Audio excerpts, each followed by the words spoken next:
So what you can also do is you can listen to the responses that you get from Google Gemini. So over here, you can see that there are some sample prompts right here. So let's just go around and choose one of them and hit submit right here.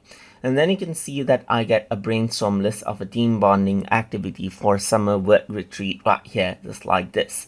And now what I'm going to do is I'm simply going to go around and play the audio. So over here, you can see that listen is an option right here. So if I were to go around and click right here.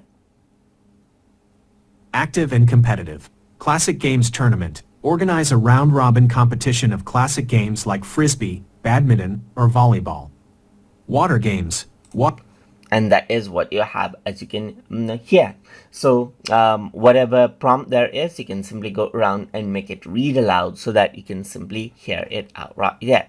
So that is what you have. And then instead of just reading it, you can get Gemini to read it for you as well.